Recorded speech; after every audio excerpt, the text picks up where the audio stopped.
Hey guys, today I wanted to do an educational video on P38s.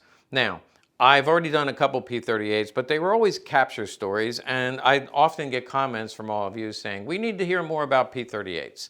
Well, actually there's a lot to cover, and I've been focused a lot on PPs and PPKs, doing all the different variations, and once I jump into these waters, there's a lot to cover. So today I'm just going to show you a couple of really rare guns, but give you a broad brush overview on P38s. And then later I'll come back and do individual videos on some of the different variations.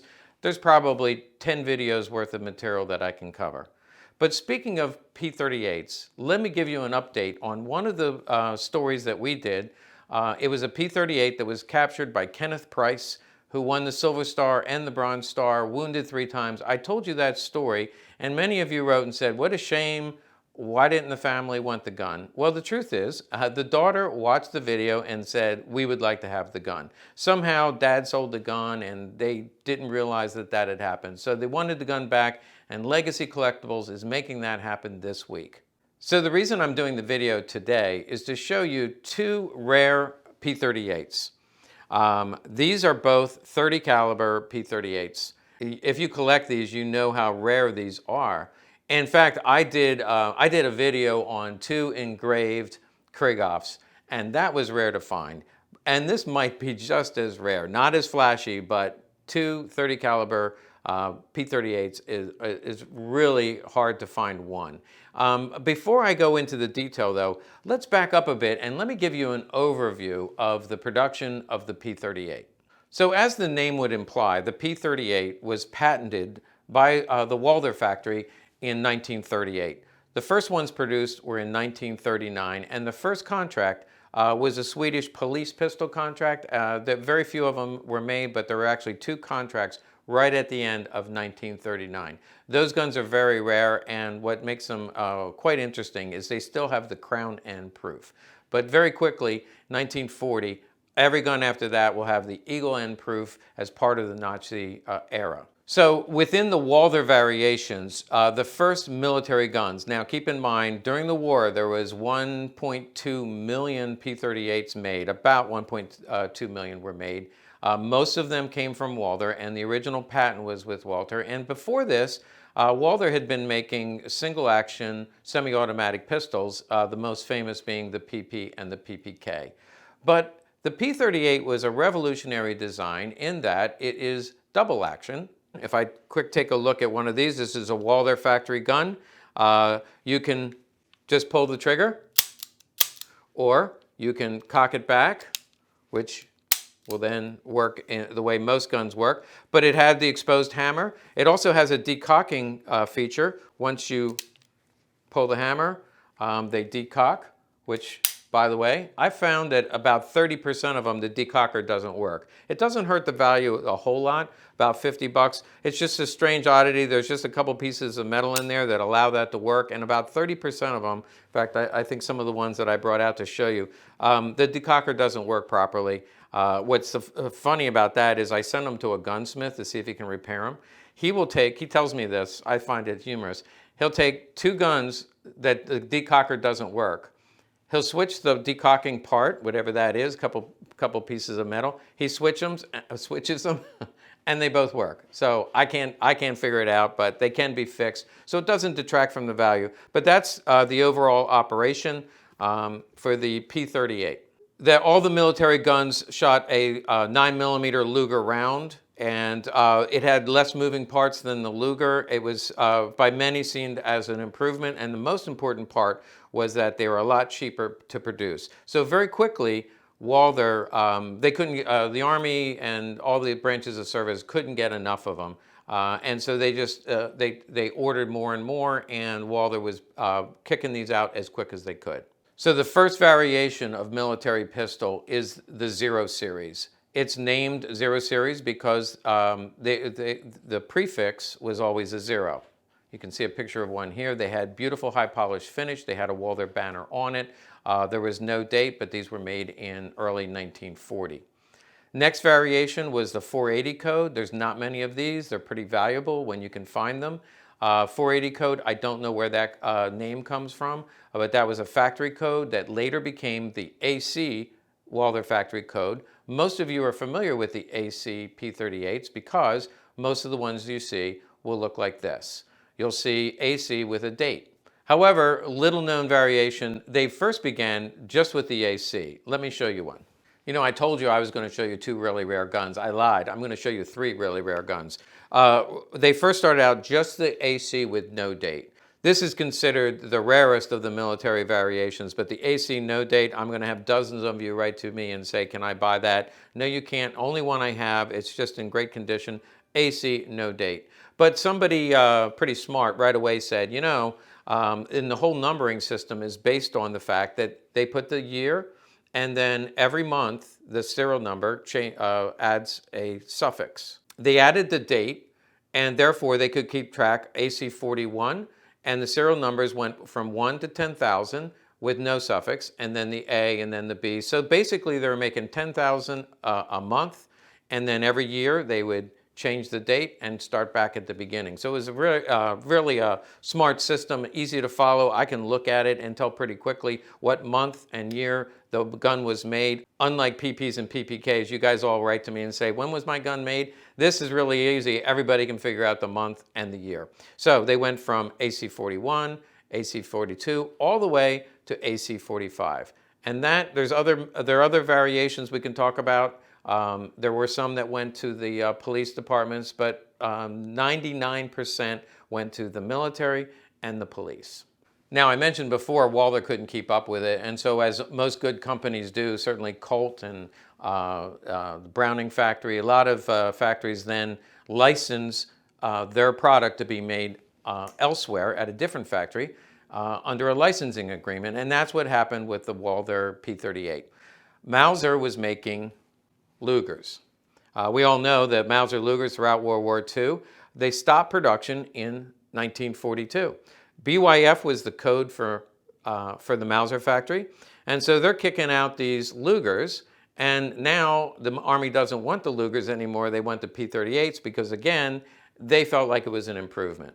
Now, I know I'm going to get, not hate mail, but I'm going to get comments that the Luger is the best gun ever made, and how could you say that? I don't want to insult the Luger. I collect Lugers. I love Lugers. But the truth is, this is a simpler design, uses the same round, and it's a lot cheaper. And so the military was looking for these and not these. So in 1942, about halfway through the year, they stopped production of the Luger. They retooled the factory, and they began making the BYF 42 P38.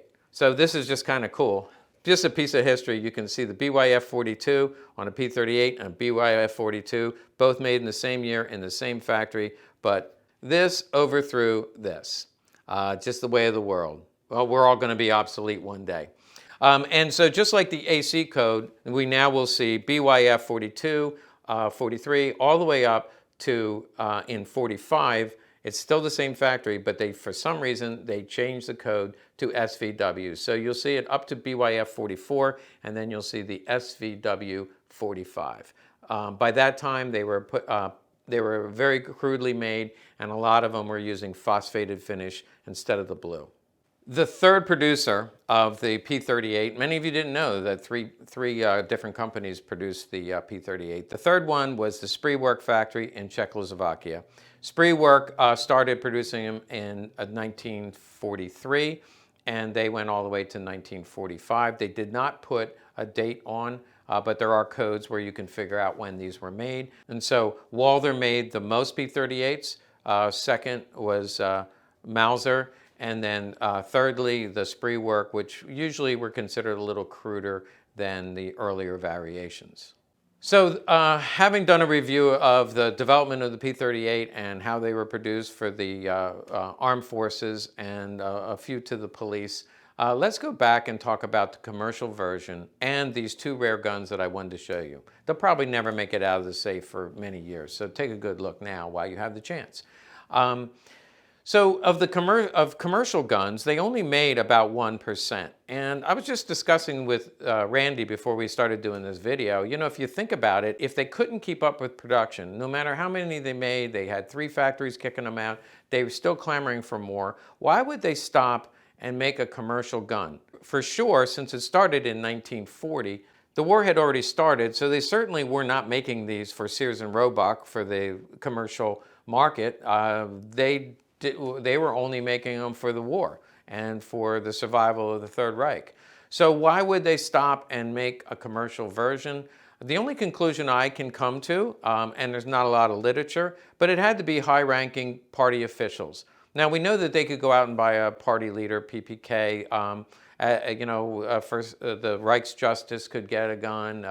The different departments and the bureaucrats could all order a gun if you remember the Nazi Party. But evidently, some people wanted the P.38 in 9mm for whatever reason, and they could get them. If they went in and said, I want a commercial P.38, you could get one from the Walther factory. The other two factories didn't make them, but you could get a commercial gun. And again, they only made less than 1% of them as commercial guns, so they're very few. Now, among those commercial guns, and I'll do a whole another series about the commercial guns, what they look like. Generally, they were marked Mod HP on the slide, or they were marked Mod P.38. These were the commercial variations. The early ones were really nice, high polished. Later, actually, they have a whole variation that has a reddish hue to it, and that was just the way they prepped the metals. These were made toward the end of the war. They're just beautiful guns, but why in the world are they making commercial guns at the end of the war when they're still trying to arm all the troops? So my conclusion stands in terms, in my opinion, these were made for high-ranking party officials who said, I want a P.38. So as rare as the commercial P.38 is, it's even rarer. So less than 1% of the commercial guns. Actually, there's probably only a couple hundred of these made. I'm going to just spend a little bit of time showing you this gun. You can see it has the high polish finish, absolutely beautiful. It has the early grip. Not the wartime grip that you normally would see, but this is actually the grip that is familiar to you if you look at a 0 series. The 0 series uses this same type of grip, which is different than the ones that came later. I mentioned once before that the top plate is like a matte finish as opposed to the rest of the gun being high polished. And thank you to YouTube, I said in that video, I don't know why, but the top plate is always a dull finish. And somebody wrote in, makes perfect sense. It's because the sun, if you're out if you're outdoors shooting, which most times you are, and if the sun is glistening off that top plate, it's hard to see. I like it. I think that's probably the case. They acid etched the legend, but here they actually inscribe 7.65. So actually it's 32 caliber, but the bullet round is 30 Luger. But it is the same thing as 7.65. If you're confused by that, join the club. But 30 caliber Luger is the same circumference as the 32 caliber. So they inscribed on there 7.65 millimeter, which means they didn't even bother making a separate legend for that just because there were so few. Again, I think there was only 100 or 200 of these made. And remember I mentioned the decocker? If I remember correctly, yeah, decocker doesn't work on this one. I'm not going to mess with these parts because this is so early and so rare. I'm just going to leave it alone. But this is a good example that the decocker, as nice as the design was, didn't work properly on this gun. And that is about 30% of the guns I come across. Decockers don't work. You can get an idea of the bore compared to other P.38s. You can see that the 30 caliber is a little bit smaller. And now let's look at the second one, because you think this is odd. Like, why did they make a few of these? I'm sure it was a special order or some kind of an experiment. This is even odder. This comes from the collection of Warren Buxton, who is known throughout the world as a author and collector of P.38s.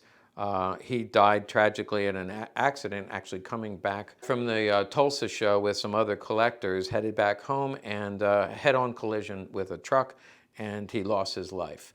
Huge loss for the collector community, but this was from his personal collection. You see right away that the grips are a little bit fancier in that they're wood, but they are a factory option. All the ones in this serial range come with these same wooden grips. They're beautiful grips with nice checkering. And you can see that it does have the eagle end proof on the right-hand side. It's interesting that it had a painted sight. I believe that is original.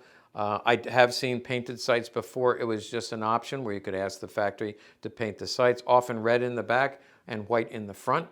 This one is red in the back and no white in the front, but that's 0 series. I do see a good number of the 0 series P.38 with red in the back and white in the front. You can see serial number wise, this one is about 200 guns later. This one, they didn't have the stencil to make the logo, and so they had to add the caliber. But in this one, it looks to me like they actually did make a stencil. It's slightly different. The stenciling is slightly different, but it was made 7.65, and it is marked Mod HP. But this is single action. All the ones that were made are double action.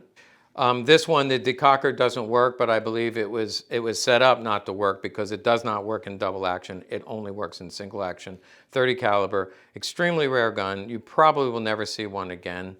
But I wanted to show them to you because they stay in the safe. It's dark and lonely in there. I have to bring them out and expose them to the light of day and show them to you. Two extremely rare Walther P.38s from 1940 in 30 caliber Luger.